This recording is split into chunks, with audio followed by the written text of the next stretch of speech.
Shop incredible Don't Miss deals at ShopRite. This week, large snow crab clusters are now $6.99 per pound with your Price Plus card. Look for the Don't Miss deals icon in stores and online at ShopRite.com. ShopRite. Check out happy.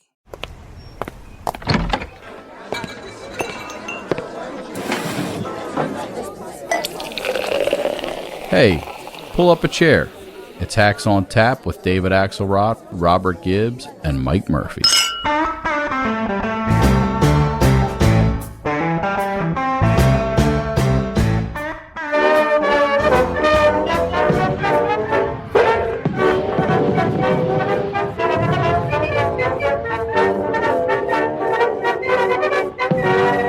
Okay, Hackaroos, welcome and a happy 4th of July. I am here with the esteemed Baron Robert Von Gibbs to celebrate a special Hacks on Tap 4th of July spectacular. Hey, Robert. Murphy, how are you? I hearing that music, I feel like I'm in a flag-waving parade in New Hampshire or something. Yeah, in like 1911. We operate under the crushing boot of the legal system here, and because our budget for needle drops is exactly $1 a year, we had to go back to the old-timey archives for free historical needle drops. But a salute to Jeff Fox, our engineer, for whipping that together with the... I like it. Happy 4th of July to you, Murphy, and to all of our listeners. Yeah, absolutely. I'm excited. It's going to be a fun one. It's one of my favorite holidays because I'm an old-fashioned kind of guy. But Gibbs, what do you think? I mean, we talked about this, and you should tell the good people. We decided to have a little different show for our 4th of July spectacular. Why don't you fill them in? Yeah, we decided, let's not go grab a guest and ruin their holiday weekend by trying to jam them into time. Yeah, exactly. Pull a favor. You don't need to see your kids. You can talk to us about the Iowa caucus. Right, to ruining their timing and their barbecue. So it's just you and me, Murphy, and we're going to, chew a little on what's happened over the past week and dive into a bit deeper a mailbag. I had a preview, looked at some of those questions. Yeah. I think there's some good ones. I think they can. I think we can tell some stories and use it to get into a decent amount of chit chat around what's going on. I am excited about that. We've been skimping a little on the mailbag, so we're going to make it up here on our July 4th spectacular. Good news, right, exactly. Well, mailbag spectacular. Ooh, yeah, exactly. I feel the ratings. Right, blue light special at Kmart. This is huge. We were going to have former presidents Bush and Obama, but we said no. Let's do a really long. We got a few good questions on the metric system and mind control. So, because we never read you good people the wacko questions we get, and guess what? We do get a few. But first of all, this will be a fond memory for you, Robert. Let me start with this, because if you're part of that noble few who have had practical politics careers, particularly in campaign management, in a presidential cycle like we are now, kind of the year before the year, but keep in mind those primaries are coming at the beginning of next year, not so far away, presidential primaries, you get a little twitch, you get a little vibration, a little nudge of fear at midnight on June 30th, because that is when the second quarter FEC report closes. Now, before you switch us off and think, oh, hell, they're getting into accounting now, the FEC is a federal election commission, and they require you every quarter when you have a campaign committee or a PAC or all the regulated federal ways to spend money in politics, they require you to put in a report and send it in, and it shows all the money you raised and from whom and all the money you spent. And the most interesting statistic there is the cash on hand number of the candidate's actual campaign. We can talk about super PACs and all that later, because that's where you really see what they've got to pay for campaign, travel, TV, digital, all the stuff that counts. And I know, and I'm sure you do too, many a campaign manager who spent the last week with the candidate and the staff, finance staff, begging for money, desperately trying to get checks in so they would show up in that cash figure. And at the same time, stuffing their drawer with unpaid invoices to pump that number up, most of which will start to get paid next week. So the vendors love, early July because they finally see some damn cash. But anyway, it's kind of a pufferfish strategy. And this one is going to count because we're now 6 months in, and we're going to see it. It'll be publicly released by the FEC. You can read these things. They have a website. You can get deep into what Nikki Haley spends on, box lunches at the senior center or at the Pizza Ranch in Des Moines. But we got to wait. Normally about 2 weeks, right? And I would just say, too, for all our listeners know it's the deadline because, like me, they've noticed a huge uptick in their inbox around emails. It just got out of a meeting, and we have a goal of $100,000 in the next 27 and a half minutes. Can you? So it's a little bit crazy. And to your point, there's 2 weeks to actually file a report. But my guess, Murphy, is because the window closed at midnight, June 30, that you're going to see probably on starting about the 5th of July, people are going to start trying to position their number as important and big. And to your point, there's a lot of stuff that gets thrown around. There's some sort of Enron accounting, if you will, around this. But I would say to you, Murphy, you hit the nail on the head. Pay attention to cash on hand, right? Yeah. And we say that because you can't spend money you don't have, right? So cash on hand is both a measure of how much you've raised, but how efficiently you're spending that. What are you spending this on? Such that, what are you going to buy TV ads with? What are you going to buy bumper stickers and all that kind of mess with in the go forward? And a lot of campaigns will have these really super high burn rates. Lots of opposition researchers, when we get to the 15th of July, will be downloading these reports to find quirky things like John Edwards' haircut, which we found in 2007. Which was a bit of good fun for a couple of days. But, there's a lot of interesting numbers to it and a lot of big expectations to go with this. And look, it's why the Biden folks probably went a little earlier than they wanted to on the campaign announcement, because, again, if you start any campaign activity in this 3-month window of April 1 through the end of June, you've got to file a report. So if you wait until, say, mid-June to start doing anything, you're going to report a pretty small number, and the expectations game is what's going to swamp a lot of people. Totally. The media really looks at these. Now, what you try to do, is, and you alluded to this in the campaign, is you'd say, all right, our cash on hand isn't going to be great. Our campaign comptroller has a fetish for paying people what we owe them. So let's find other stuff. And you get the creative writing juices going, and these ridiculous press releases come out. The only candidate with 14 supporters in American Samoa, or nobody named Fred has ever raised this much money in the month of June. And a lot of top line numbers. We took in $11 million. Now, what counts is how much of that is left, or did you spend $10 million raising the $11 million in a low dollar way? So the early press releases, and this year, I think the press will be a little more suspicious. In the old days, there was a lot of hook, line, and sinker, and you'd win the headline.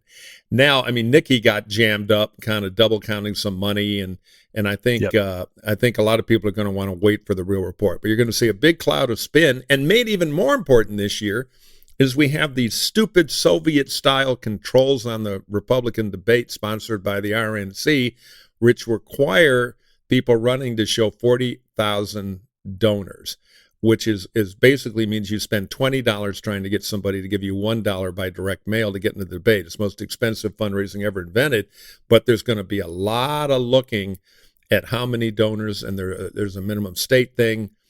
Who could possibly be in the debate? And, DeSantis will be there. Trump, should he show up, will qualify. Tim Scott probably. Haley probably. But, there are a few, like Christie, who are racing, and Burgum and others to try to buy enough donations. So that'll add a whole nother level to the analysis. Yeah, in 2016, Republicans in in a wide open race decided, let's have everybody debate, and it ended up being that they had the A side essentially and the B side, right? You had 8 people debating the night before, and the kids table was. Look, if once you were labeled that, it was really hard to get into the adults table. This year, the RNC's decided to put some strict limits on it. To your point, Politico had a piece in the last couple of days. Trump's still telling people there's no reason he's going to show up. DeSantis basically hinting if Trump doesn't show up, he's not going to show up. So the question is, when you take off the people who are not qualifying from a financial standpoint, the few people that have decided for some reason they're not going to sign the loyalty pledge because, as Will Hurd said, like, I just can't tell a lie and suggest that to exactly. get on a stage. Kudos to him. I predict he'll tell a lie just to get on the stage, because if you're not on that stage, that's what and they're Christie having- says. I'll sign any piece of toilet paper you got to get a shot at Trump, which I thought was a pretty adroit way to say I will lie. And the truth is, that's what every voter thinks too. So go ahead and sign the thing and do whatever you want. But it'll be interesting to see. I don't know that, again, that August 23rd debate, remember, Trump wants to take his pound of flesh out of Fox. They're hosting the debate. I don't know, particularly given his polling, whether he wants to do much with it, whether he decides he wants to participate and become sort of a pincushion. If he doesn't show up, does DeSantis want to get all of that incoming? Yeah. I just don't know that debate's going to happen. Now, the one thing that I was looking at the calendar this morning, getting ready for this, Murphy, and I think the one thing that I think will be interesting, 2 weeks before the debate in Wisconsin that may or may not actually happen, is the Iowa State Fair, right? And on the Republican side, that's going to be a to-do. And I just wonder if a stone doesn't get thrown in the pond here a little bit with a Des Moines Register poll at or around the Iowa State Fair that kind of starts to reset things, has us getting off of this weird, silly addiction to national polling, and starts to clarify the idea of who's real in a place like Iowa, who's got a real chance. Is Trump running away with it? In Iowa, he's not going to be. He may be in the lead. It is the kind of last, I think it's not the last chance for them to make a difference, but boy, if they let Trump win Iowa, they're going to have a much, much steeper climb to wrestling the nomination away from him. Oh, hell yeah. You got to beat him in Iowa, New Hampshire. That kills the giant. You know, that's the way. There's no magic surge in Florida after Trump's won a few years. They're all going to be dead. Look, that is a brilliant idea for the Register, because they could totally shuffle the deck. And a few of the candidates are playing that game because they're spending significant money, and they have been for weeks on television. The DeSantis Super PAC has been up for real. Scott has been up for real. And Burgum, the billionaire governor from North Dakota, it would be great for him to suddenly show up at 12% in, third place. Because then he would get more attention at the debate if he can get in. Now, I've got some critique of his messaging I'll get into later, because I've had high hopes for him. But, one last point I'd make on this debate thing on the pledge. If I were one of them, I would sign in a barely legible scrawl the name Tommy Flanagan, which was the old Lovett's liar character. It wasn't even Flanagan. He was such a liar. Lovett's would insist people say Flanagan. So I would put that in a weird scribble, and that's my way out. But those are the kind of radical ideas that will not help you get the Republican nomination, but it would be good for a laugh. It'll be interesting to see. It's, again, I'm not suggesting that the Des Moines Register poll will be the last big event, obviously. But it sets it up if they do it right. Yeah, totally. As you and I know, Murphy, that if you're in that top 3 or 4, if it looks like you've got a percentage that's legitimate, you're just going to get more attention. You're going to get more attention from local media, from activists, finance people, all those people. Yeah. There's going to be a real sort of like, people are going to look at those numbers and say, oh boy, so-and-so's at 2%. I just don't think it's going to happen. So I predict that's going to be something that the Register throws out there, starts to frame this race. It starts to frame this race the way Iowa wants it to, which is an Iowa-centric race, particularly on the Republican side, given the fiasco that happened on the Democratic side. I would also, while we're dictating what the Iowa Register and Ann Seltzer, their pollster, should do, because we know they slavishly listen to us, I'd throw out one other idea I've been pushing for a while, but I'll do it again. If I were the crusading editor, I'd say this polling idea Gibbs came up with, the screw if everything is fantastic, do it. But do a second poll. We're going to spend a little money here. And poll the 172,000 people who participated, both Democrats and independents, in the last Iowa caucus, and say, are you thinking of showing up? Because it's not hard to do. I think they're going to find 20% will say, yeah, I think I will. It's important to Iowa. And that changes the mechanics of the Iowa caucus in a significant way. The media would go nuts over that. And it could change. It could put the focus of the debate, should it happen, a little more on independent voters, who were a huge swath of that Democratic caucus vote. So anyway, lots of fun for the Register if they want to start making news. We'll see if they do it. They will. Yeah. And look, we'll all be addicted to it. Right. We're putting them on hacks, and you're beyond here explaining it to us. It will be great. It is it's a thunderbolt when it comes out. It'll define a lot of interesting things. Like I said, and again, it'll wipe us away from the silliness around national political polling for a nomination in really either party. I'll still tell you that even the Iowa polls, it moves late. We're talking December, January, totally, for the caucus. So this is the beginning of the beginning. In the one place there's a campaign. It's again, Scott Walker was leading them, at this time, maybe a month or two behind this time in the last cycle. But still, it would be great, and it would put the focus of the race where it ought to be. Yeah, it starts the winnowing process, right? You're going to start to see like who can put together a real campaign, who's going to have the field operation, the ground operation, the fundraising operation, who can do all of those things, and that's what's big. Murphy, another big event that happened last week. I know you guys had the one and only James Carville on last week. I missed it. I'm still pissed because I called up James and he agreed to do the show, and then I had a last minute thing pop into the life. Everything's fine, but it meant I was not there. But Mark McKinnon put on the battle hat and showed up and pinched hit. And it was a great episode, folks. If you haven't tuned it in, Carville's one of a kind. And I thought he had a very astute take on things. And I have to say, he can smell a little death on Trump in the primary, too. I'm not the only oddball out there. But we're seeing. Maybe there's two of you. Maybe there's two oddballs. And 5 candidates. But go ahead. One of either two things here to kind of saw on that a little bit. But, James is still remembered by "It's the economy, stupid." Right? That's still, and look, it was a brilliant line in 1991 and 1992.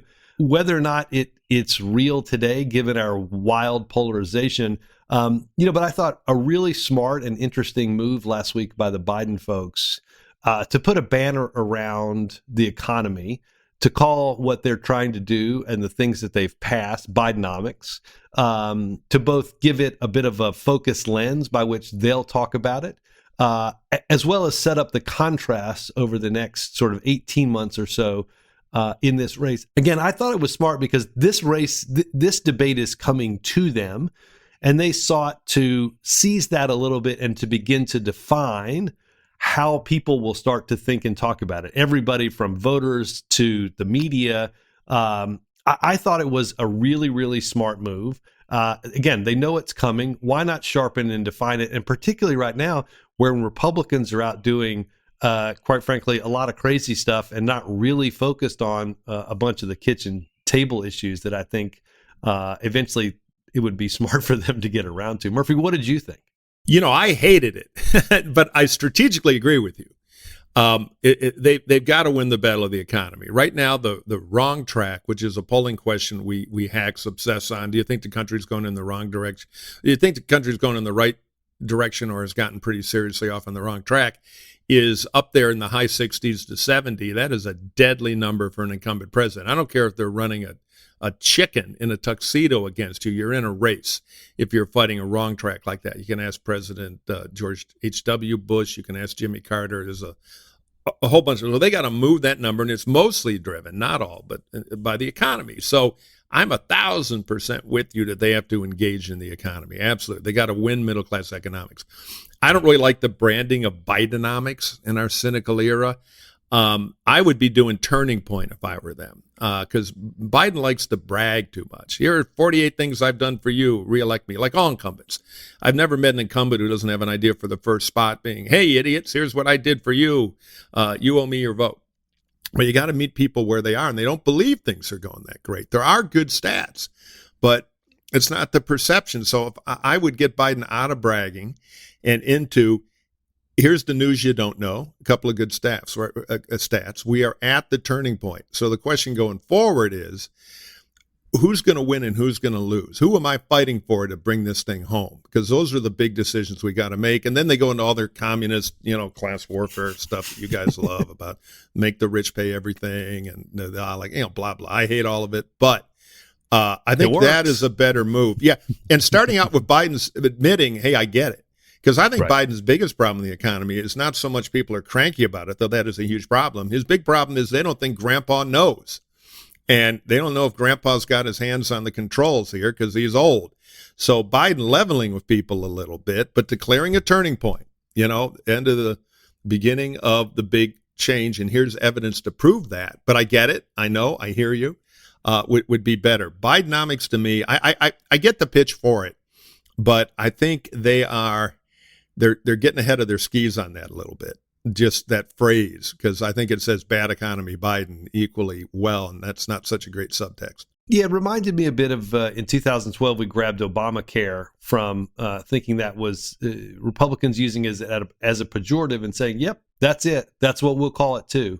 We'll call it Obamacare, and we'll start to drive it. Now, the numbers weren't great then on it, and they got better. I think that's the case with Bidenomics. If you look at where consumer confidence is, where people think inflation is, where inflation really is going at the moment, I think as a banner, it's going to probably look stronger in 3 months and even 6 months than it does now. But I think important to get out there and just shape it and understand.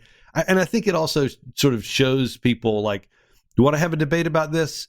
You want to think it's something that we don't want to talk about? Well, it is something we want to talk about, and here's how we want to talk about it. Because again, I go back to 2012 when then Vice President Biden and then President Obama were running. Look, it's not you don't want to make it a referendum on you. You want to make it a choice, right? You've heard Biden say this about, the alternative versus the almighty. And I think he's setting up or trying to set up that there's a real choice in that fork in the road decision about what's our economy going to look like going forward. The stuff that you hate, but in 2012, it worked because it was about who you're fighting for and how you see it, not just on the temperature of the economy. So I just think Biden wants a motive fight. Totally. I just think he has to convince them that have hope, have confidence. We're at the turning point. We've done the work. We've earned it. This thing is turning now. The inflation is going down, not up. Employment's going up, not down. I mean, it sounds like Al Gore in the old stuff. I know. Right, left, up, down, all around. That's a great line. Great series. It was the best riff he's ever had way back in 92 in the Clinton campaign. What should be up is down. So anyway, I think there's a pre-step they've got to do where they're going to trip over their shoelaces. But if they can get there, then they can pivot a little because they take the huge thorn out of the electorate's toe.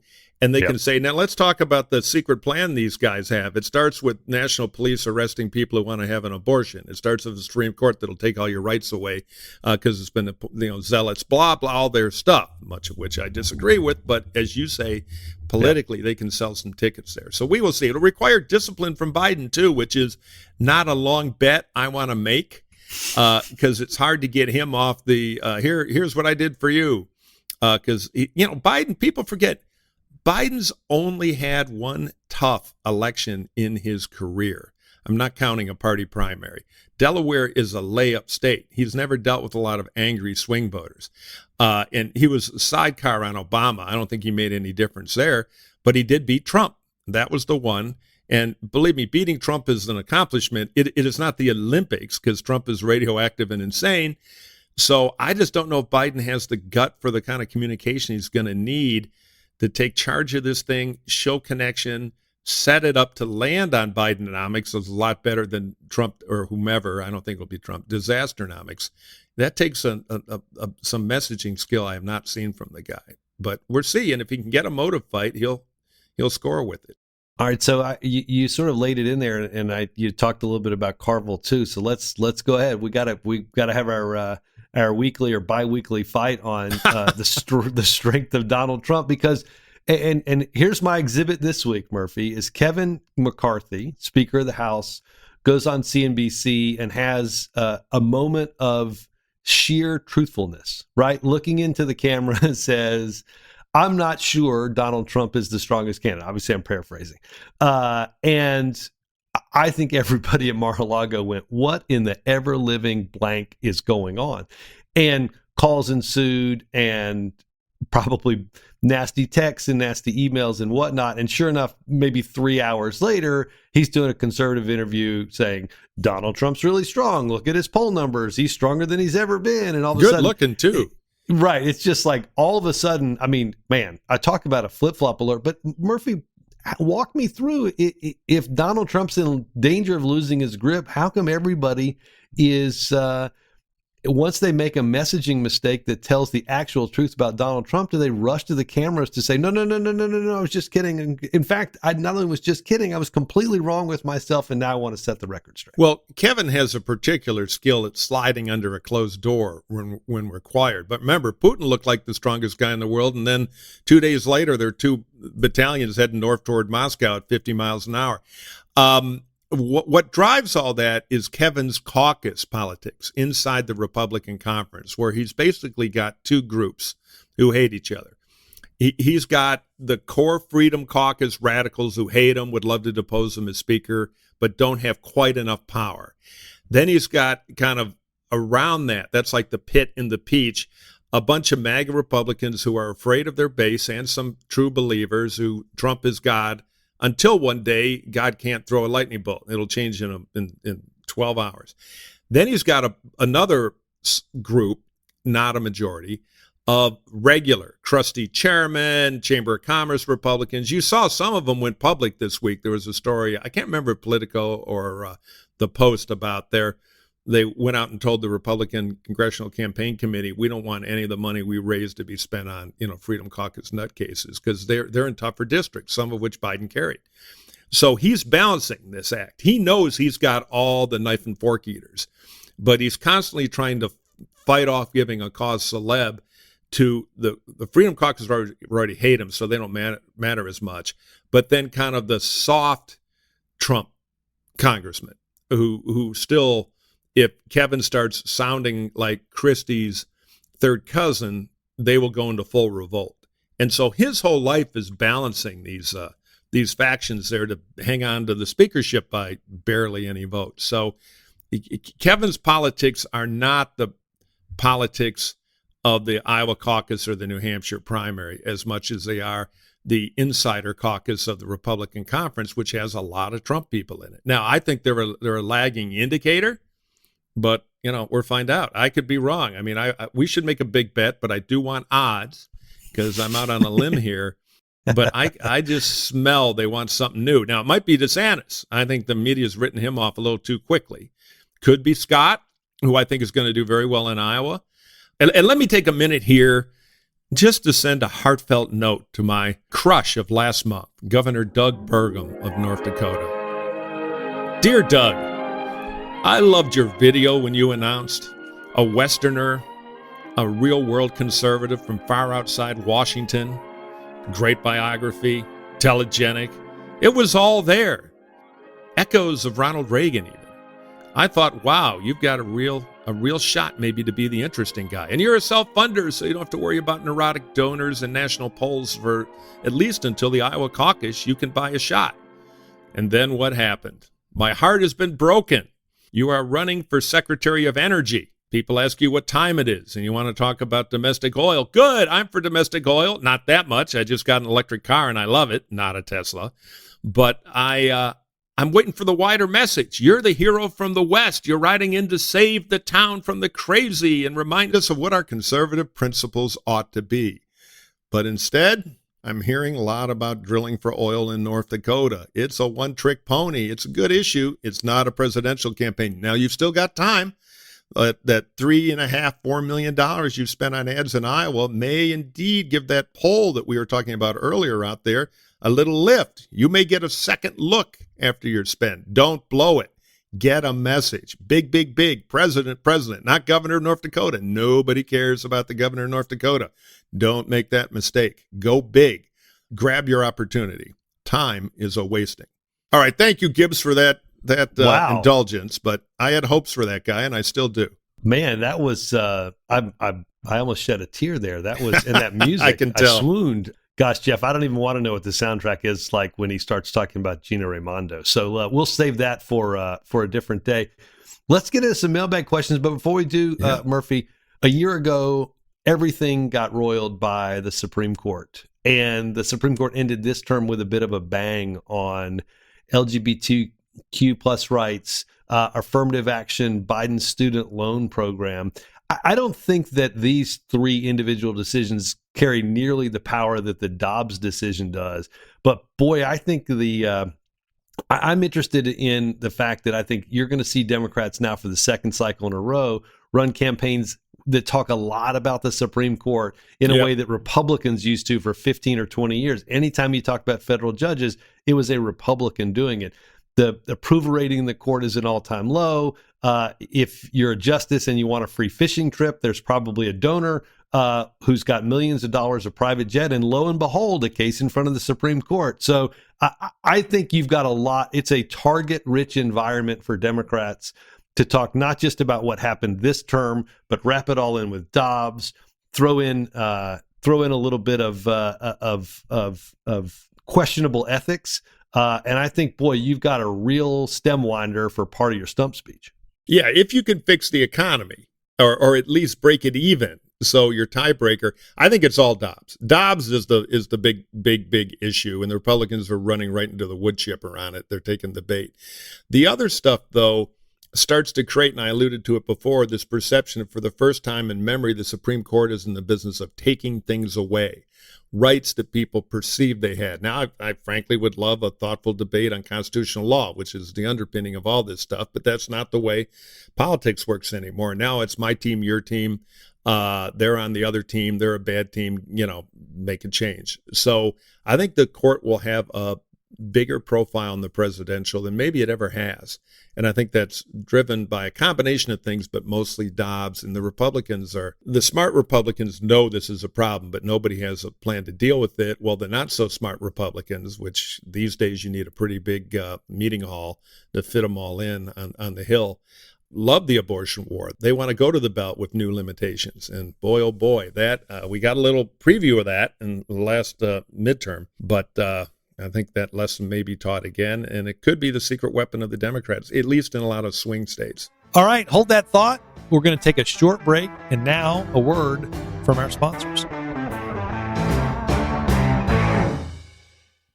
Murphy, there are two sides to every story, but if you want to hire great talent for your business faster, there's one way to do it. You need Indeed. Well, I know Indeed is the hiring platform where you can attract, interview, and hire all in one place. What a time saver that is. Instead of spending hours on multiple job sites searching for candidates with all the right skills, Indeed's a powerful hiring platform that can help you do it all. It's streamlined with powerful tools that find you the match candidate you are looking for.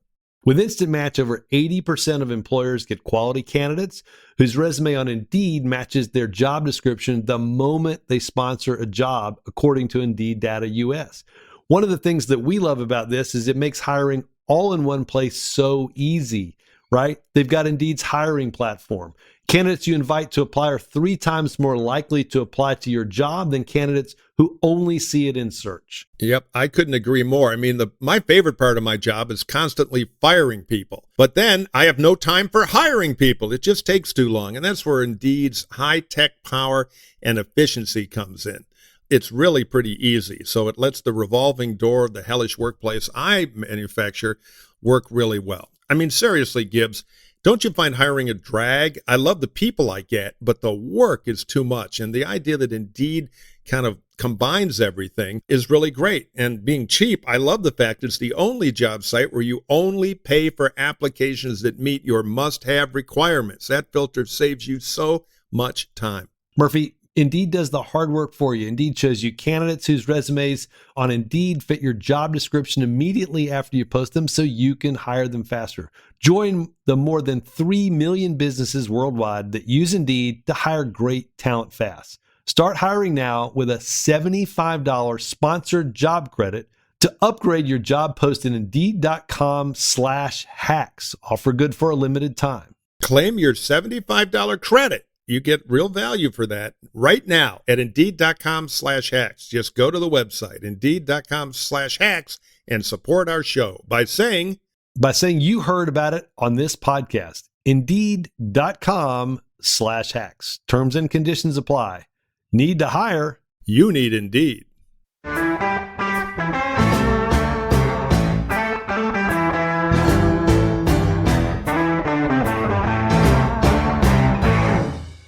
right, Murphy, let's get to some questions. Play the music. It's listener mailbag. If you have a question for the hacks, just email it to us, hacksontap@gmail.com, hacksontap@gmail.com. All right, Robert, we're going to get through a bunch of these. Fire them up. I got one that's going to be just a fun one to start with. There are a lot of political events. This is from Tiff. There are a lot of political events centered around food, the steak fry, fish fries, hot dish house parties. What's the tastiest political event you have ever attended, Murphy? Wow, that is a I'm going to great tell you. I'm going to give you an question. answer while you think, because let me tell you, I alluded to this earlier. I love me a state fair, and if you go to the right state fairs, you can get anything fried.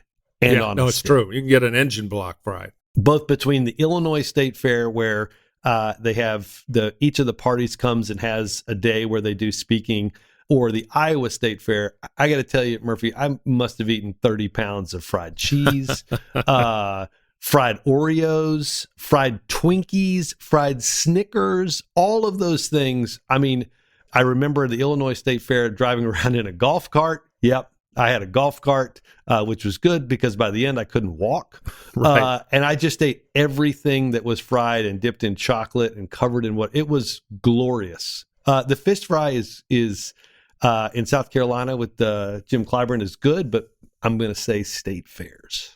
Yeah, I would say that too. I've had the same experience. I'll give you two quickly. One is kind of a funny one. The short one is on McCain 2000, we were on a mission, and Lanny Wiles, our head of advance, was a good Southern boy and a genius at this, that have all the country's best barbecue.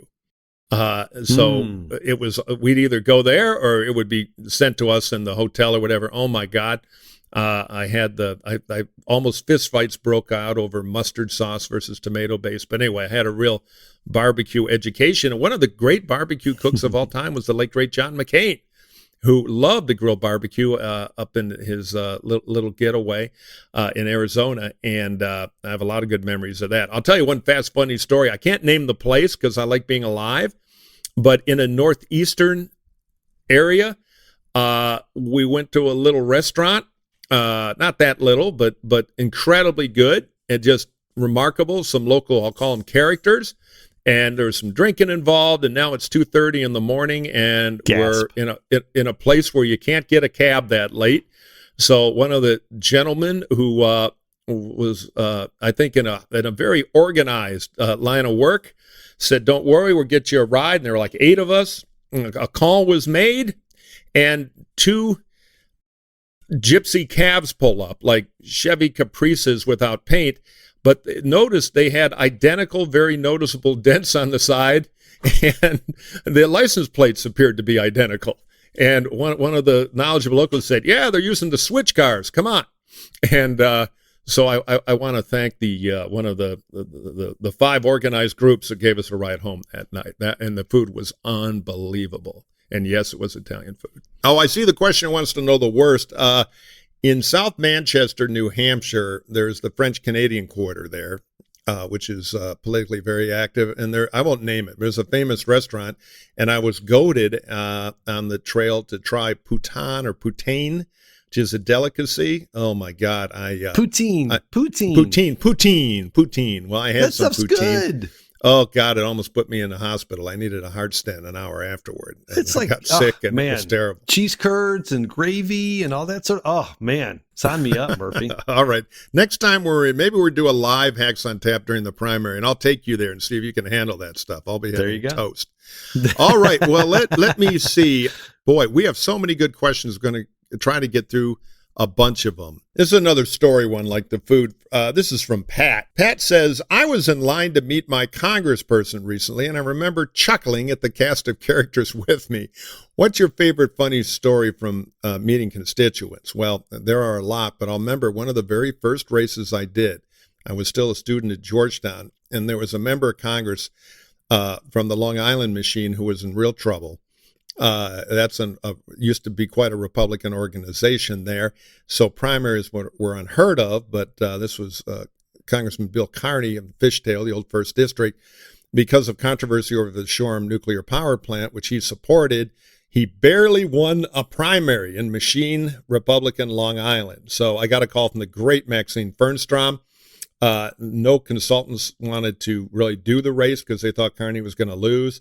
I was a starving guy who'd done a few radio ads, so she gave me a call, and I jumped at it. And a little later, and Max was great. She had a very kind of dry sense of humor and always calm, no matter what.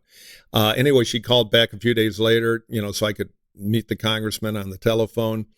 And she picked up the phone and said, "All right, hang on." And then I heard a barking dog, a large barking dog, and a crash, something falling over, and a lot of muffled shouting. And then Max came back on and said, "Sorry, we're going to have to rearrange that. I'm at the district office, and the congressman has just climbed out the window to escape an irate constituent with a Doberman." Wow. Welcome to Long Island. So he went on to win, and that's what got me started that race. Let me ask you one a little closer to home for you, Murphy. This one, it comes from Brian. What is Gavin Newsom's end plan? He's been placing himself more and more into the media space, appearing on Fox News with Hannity, running ads in Florida, and becoming a direct challenge to DeSantis. Is he setting him up? Is he setting himself as a front runner if something should happen to Biden in the coming months? And if not, what is he up to? Well, he is, I think it's all a little too clever by half, but Gavin is a talented politician on the Democratic side. And he's got a little of what I like to call California-itis.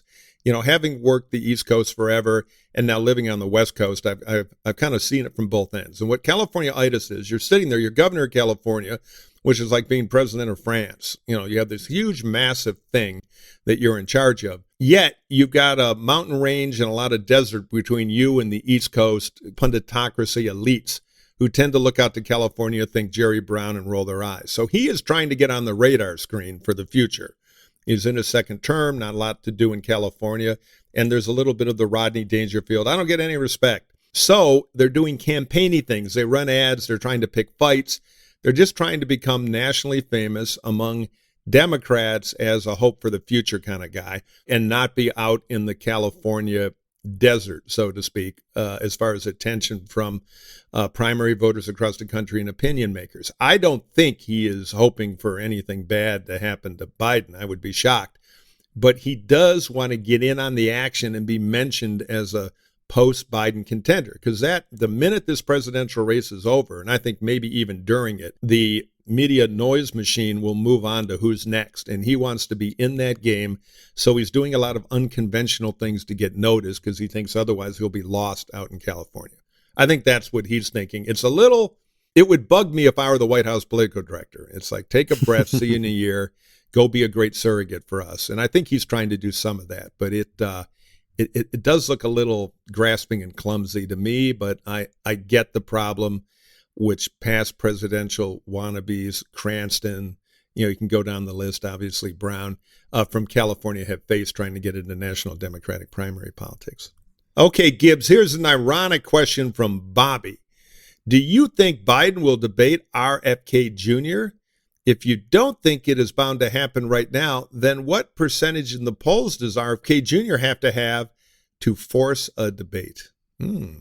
Good question. I think there's virtually zero chance that Joe Biden is going to debate RFK Jr. I don't think Joe Biden is going to debate anybody until we get into the general election, and I don't think he should. First of all, let's just be clear. RFK Jr., you can't debate him because he'll just make something up. I mean, he's going to, page 38 of some study from such and such a place that says X, and it's just, you can't wrap your arms around what he's trying to say. It is fomenting misinformation at a clip that only seen by one other candidate in this race, and that's Donald Trump. So I don't think there's any danger that Joe Biden's going to go anywhere near that.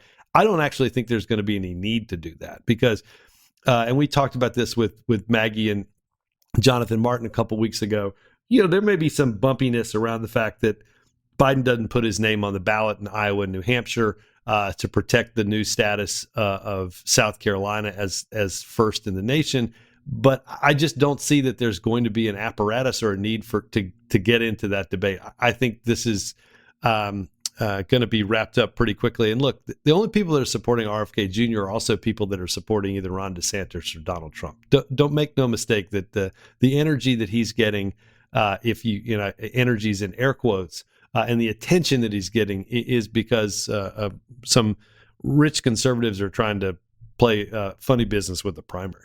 Yeah, he's definitely going to be on the cover of Useful Idiot magazine because he's totally become kind of a plaything for them. And I don't think Biden will debate him, shouldn't. I totally agree.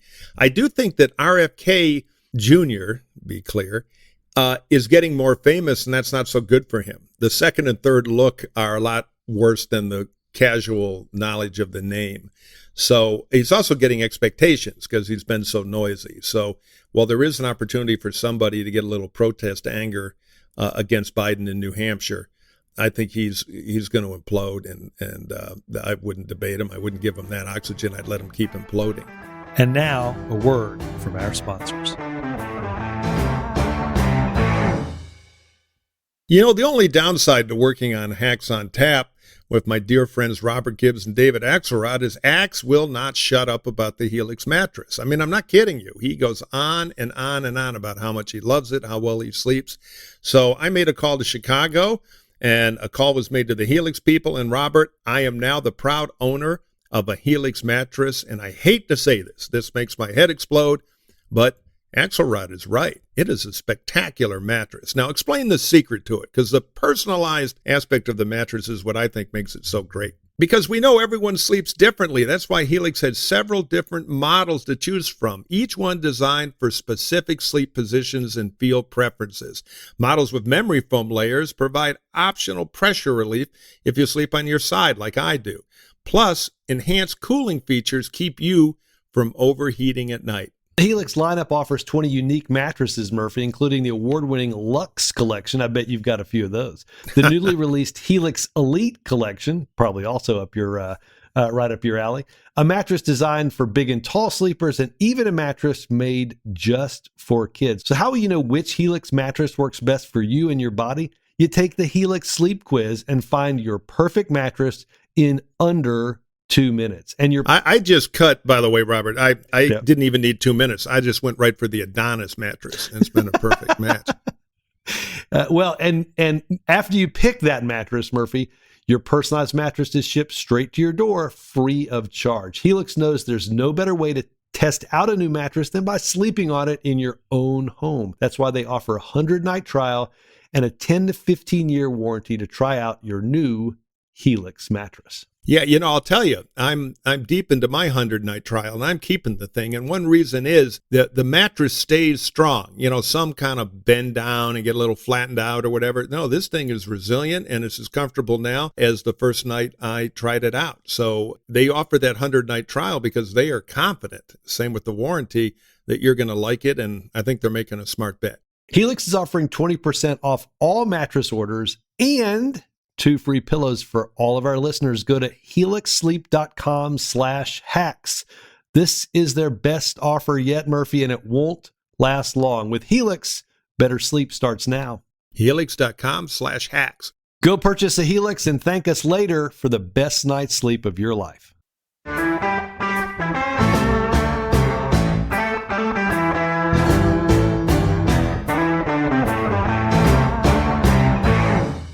All right, Murphy, another one from you. This one from Carl with a K, not our, maybe your friend Karl Marx.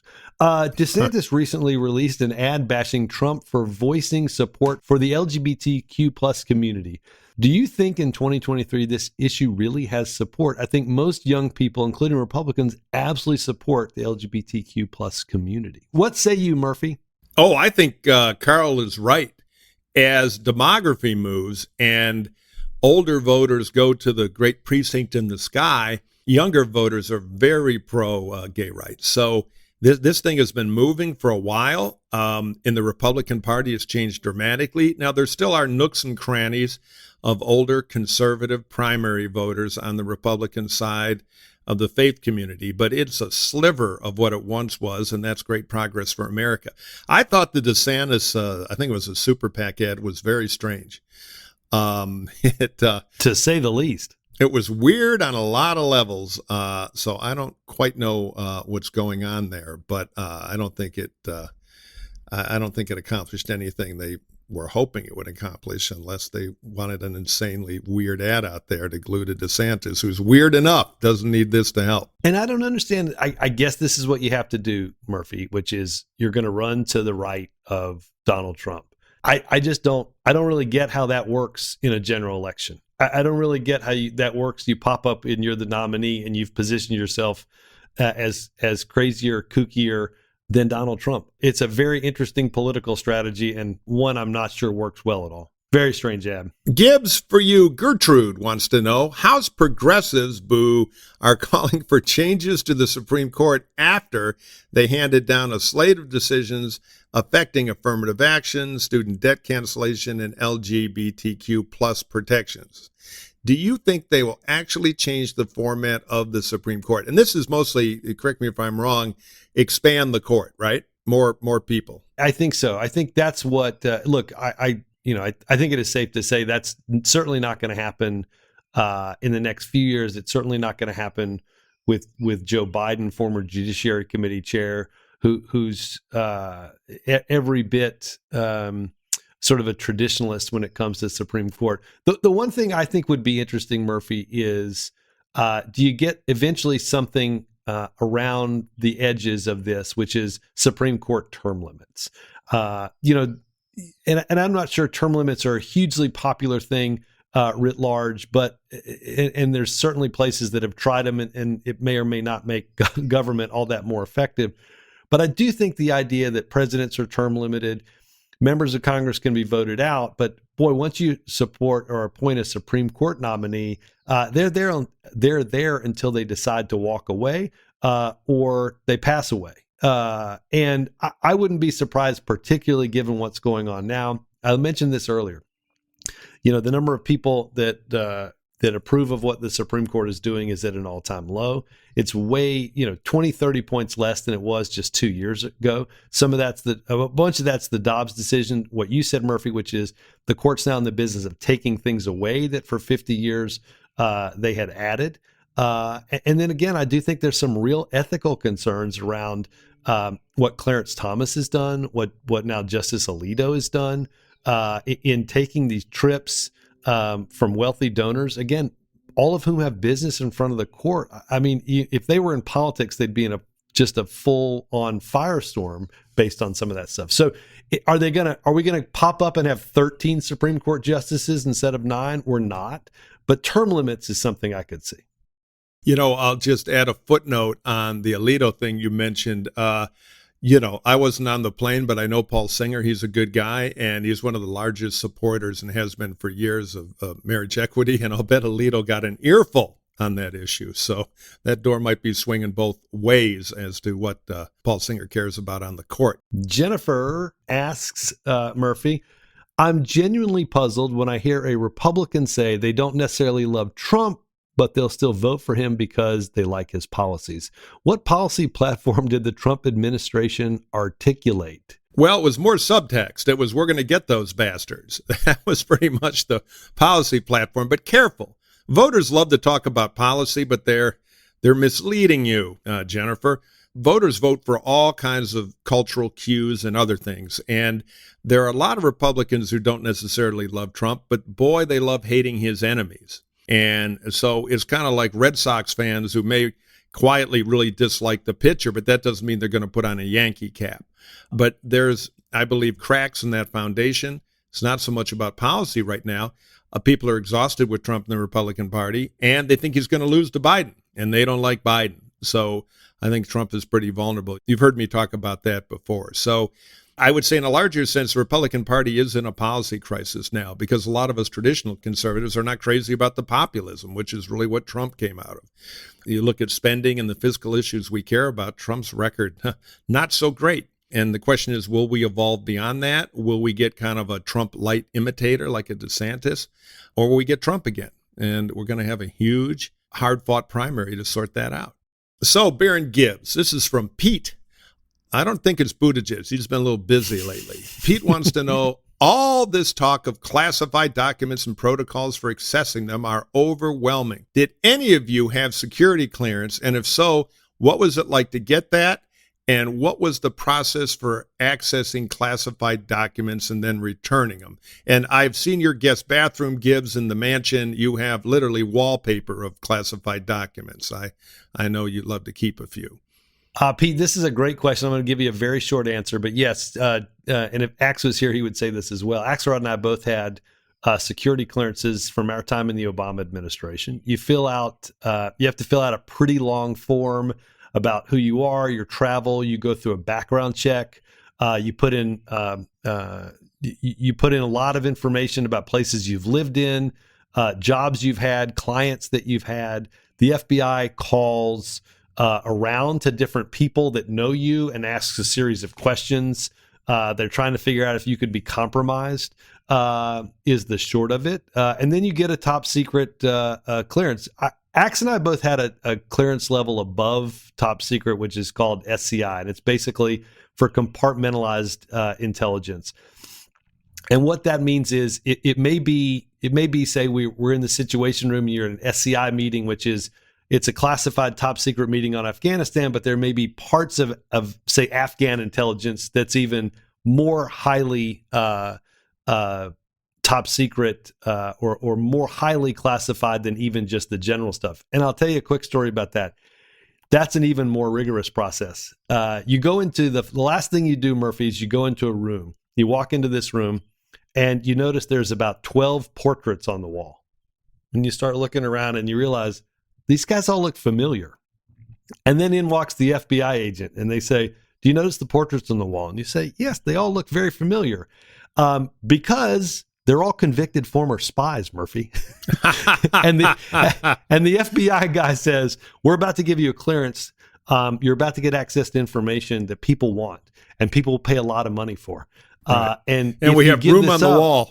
Right. If you give this up, we'll put your picture on this wall here and you won't like it. And let me tell you, it scares the hell out of you for good reason, Murphy. I had an SCI clearance. I spent most of my time trying to get out of SCI meetings, right, unless they were on things like Afghanistan, because there's just stuff you don't want to know. But, look, it is, every day, and I'll just, again, tell it quickly.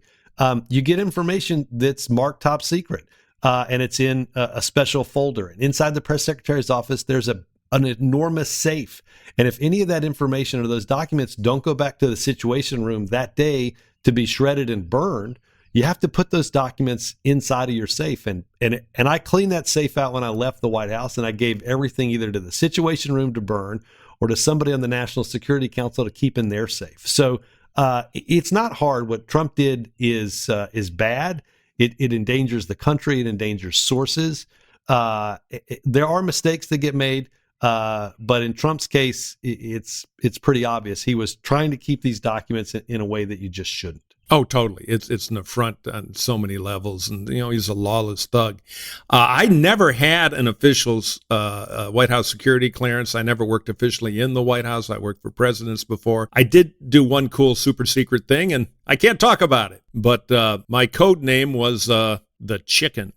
All right. So, all right, Murphy, I got one last let's question. do one more here. Let's go out on this one because I think this one might be kind of a fun one. This comes from Gloria. I am sure you hacks have been on many a campaign bus. Murphy, what is your favorite story or memory from a campaign bus? Oh, boy. I spent a lot of time on campaign buses. Working on a book, and so I'm going to save one with Arnold that's funny. But I will tell you the origin of the famous McCain bus in 2000. And this is kind of a little bit, I don't think I've ever talked about this before, but I had the great honor of working for the Canadian Conservatives in 1995. Not very publicly. I got caught later, and that turned into a thing. But I would sneak up to Ontario and help the great Mike Harris, who would later win 2 terms as premier of the great province of Ontario. I love my time in Canada, like Canadians a lot. Great old joke. How do you get 25 drunk Canadians out of a swimming pool? Hey, guys, please get out of the pool. Boom. But the Canadian campaigns are all about the bus tour because they're quick and very intense. And in the first day of the campaign, when the writ is dropped in Canadian political speak, which means they announce there's going to be election in X days, 38 or whatever the number was, you unveil your bus. You've got often a candidate bus and a press bus because it's the preferred way of campaigning around the provinces. And you unveil the thing. And so you've had it in storage, and it's an arms race between the different campaigns of who has the coolest bus, which one has the best cellular service and best kitchen. It's incredible. And the parties, and they're all logo, done up and wrapped and everything. So in 95, we were running the Common Sense Revolution campaign for Mike Harris, who was the challenger. And the bus was so damn cool. The Canadian guys did it under the leadership of Tom Long and Leslie Noble, our campaign chair people. It had an incredible bus. And I looked around and I thought, this could be interesting. And later, the McCain bus kind of happened organically. It started out as a 16-passenger van, but we learned some lessons from the Canadians. Let me put it that way. And with the help of a great advanced staff and great staff in general, the McCain bus was not as fancy, but it was the same idea of a bus-centric message campaign. And McCain added his own polishes to it, the idea of kind of a rolling press conference with no barrier to media access and a lot of stuff that was new and fresh. So anyway, I thank the Canadian bus teams of the 90s for giving me a useful education in that. Now, as far as crazy stories, I'll just say what happens on the bus stays on the bus. But a lot of fun and hijinks, as you can imagine, from people under pressure having fun. And I have fond memories of many a campaign bus. Murphy, I'll tell one really quickly, and then we'll get out of here and let people enjoy their Fourth. We traveled on a bus, and I'm going to bring a few things we've talked about here together. This would have been sort of late December, kind of early January in 07 and 08, and we're on the bus with Obama. Axe and I are. And just to be clear, Obama wasn't obsessed with polling. He wasn't obsessed with, watching. We watch TV on the bus, and we always watch ESPN. He didn't want to watch news. He didn't want. Look, you want to kind of decompress when you're on the bus between events. And we're coming in the last few days here, and the Des Moines Register. We get a call.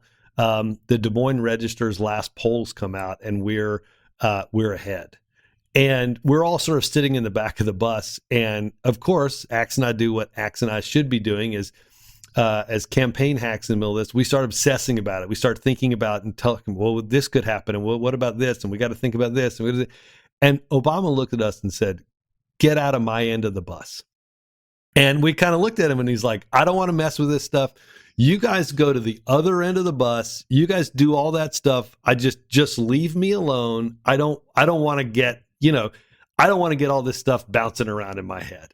And he literally did. And the truth is, when we would be out on the bus for sort of 5 or 6 days, and, by about that 5th or 6th day before we would go back to Chicago to kind of have a half day to kind of decompress and do laundry, nerves were getting a little frazzled, but he was very much like, you guys, that front end, that's your part of the bus. Don't come into my part of the bus. And it was good. And it was smart too, because the last thing we wanted to do, and we should have thought of this even before that, was don't put a bunch of silly stuff like campaign polls in the candidate's last place head. you wanted in his head. Yeah. Right. With 3 days to go, with big rallies, you're trying, to your point, they're all making their decisions at the end, right?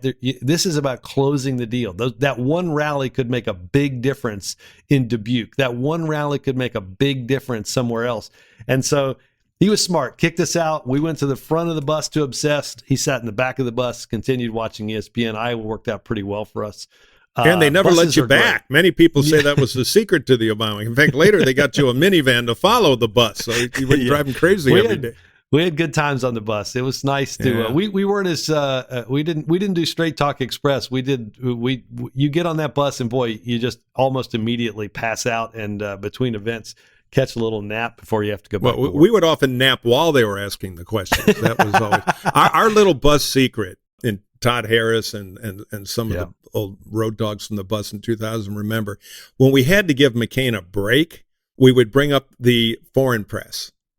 We'd go to all the sharks from the New York Times. All right, and then we'd bring up Italian TV, and they'd want to know about his underwear, and all this ridiculous stuff. But McCain could kind of sleepwalk through that, and the stakes were low because it was, the Tokyo Shinburn or something. And, we treated it seriously, but McCain could kind of go rote and get a little. That was kind of our day sleep way to get through it because he was in front of those guys all the time. All right, a few plugs to end it here. Number one, don't forget our book club. Just go to our website, hacksontap.com/book club. See how original we are? And some of the books our guests and others have plugged. For time, we won't plug any, but I'll have some in next episode. Also, I'll just a personal plug. My old friend and client, Arnold Schwarzenegger, there's a terrific Netflix documentary, 3 parts, 1 bodybuilding, 2 the movies, and 3 the political years. It's on Netflix. I highly recommend it. It is you're going to learn things about Arnold you don't know, and it is a lot of fun. So check that out. It's on Netflix, and see what the Schwartz is up to. Murphy, it was a lot of fun recording this podcast. We thought, we talked beforehand. We're like, let's do a short one, maybe 30, 45 minutes, kind of in and out. Here we are. We got going, bloviators, but it was fun. The gift of political gab. Here we are over an hour. So look, we hope you had as much fun listening to it as we did, reminiscing about fried cheese and fried Snickers on the back of a campaign bus. I bet I took a big nap after all that. But thanks for listening. Murphy, enjoy your 4th of July. Everybody else, enjoy your 4th of July. Spend a little time reading the Declaration of Independence tomorrow. Good idea. And be thankful for all the freedoms that we have. Absolutely, Brother Gibbs. I could not agree more. And go on Twitter and look up Nebraska Fireworks Family. There's a lesson there for you. And careful with that stuff. Enjoy the country's birthday and make the vow I make every 4th of July. Try to be a better citizen next year. It's a job and a duty. You don't get to be here without having responsibility as part of America. So thank you, and we will be back.